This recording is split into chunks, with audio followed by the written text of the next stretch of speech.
নতুন একটি ব্লগে সবাইকে স্বাগতম জানাচ্ছি। আজ আমরা চলে আসলাম শত বছরের পুরনো এবং ঐতিহ্যবাহী অংড বৌদ্ধবিহার। খাগড়াছড়ি পার্বত্য জেলা সদরের প্রাণকেন্দ্রে অবস্থিত অংড বৌদ্ধবিহারটি এই জেলার সবচেয়ে পুরাতন এবং ঐতিহ্যবাহী মন্দির। 1897 খ্রিস্টাব্দে স্থানীয় দানশীল ও সমাজ হিতৈষী ব্যক্তিত্ব রায় বাহাদুর রেমাচাঁদ চৌধুরী এই মন্দিরটি নির্মাণ করেন। তিনি খাগড়াছড়ি বাজারের প্রতিষ্ঠাতা এবং খাগড়াছড়ি বাজারের খুব কাছেই রাস্তার পাশে এই মন্দিরটি অবস্থিত।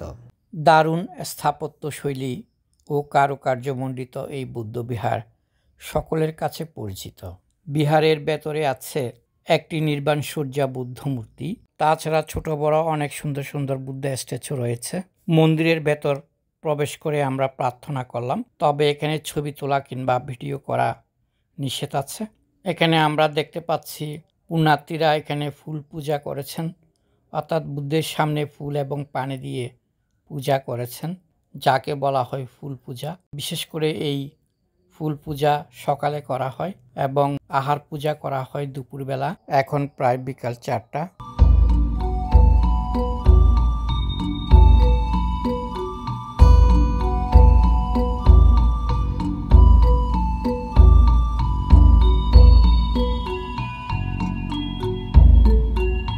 এখানে আছে একটি ত্রিরত্ন বুদ্ধ জাদি এবং এই জাদিগুলো বিশেষ করে মারমা পরিচালিত যে বুদ্ধবিহারগুলো আছে সেখানে এই বুদ্ধ জাদি বেশি দেখা যায়।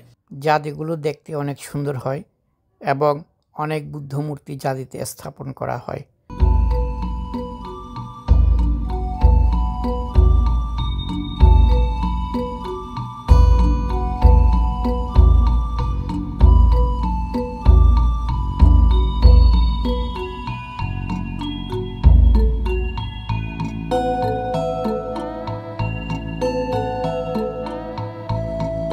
ত্রিরত্ন বুদ্ধ জাদির পাশে রয়েছে একটি দণ্ডায়মান বুদ্ধ মূর্তি, যে বুদ্ধ মূর্তির চারপাশ কাচের গ্লাস দ্বারা আবৃত এবং খুবই সুন্দর এই বুদ্ধ মূর্তি, যা থাইল্যান্ড এবং মায়ানমারের আদলে নির্মিত হয়েছে।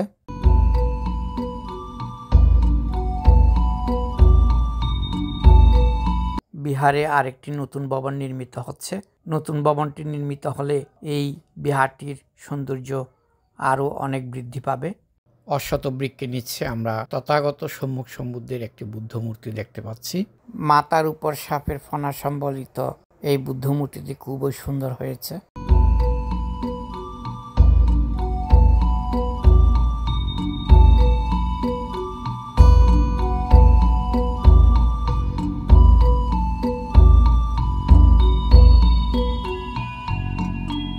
আমরা দেখতে পাচ্ছি একটি সুন্দর উপগুপ্ত বুদ্ধ মূর্তি, যেটি পানির উপর নির্মিত হয়েছে এবং এই যে পুকুর, এই পুকুরের পানিতে আমরা অনেক কচ্ছপ দেখতে পাচ্ছি এবং যে কচ্ছপগুলো মাঝে মাঝে উঠে আবার ডুবে যায়, সেজন্য আপনাদেরকে পরিষ্কারভাবে দেখাতে পারছি না।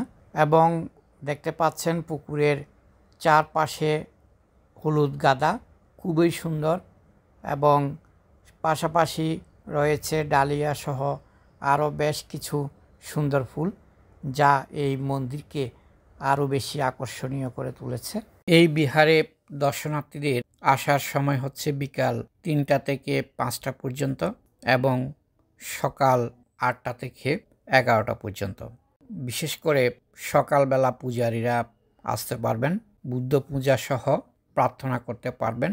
পূজারীদের জন্য সবসময় উন্মুক্ত থাকে এই বৌদ্ধবিহার, তবে বাইরের দর্শনার্থী যারা আছেন তাদের জন্য 3টা থেকে 5টা পর্যন্ত এই বৌদ্ধবিহার উন্মুক্ত থাকে।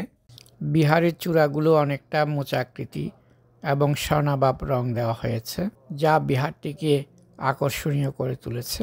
আপনারা যদি খাগড়াছড়ি আসেন এই বিহারটি ঘুরে যাবেন। সবাইকে ধন্যবাদ। আজ এই পর্যন্ত।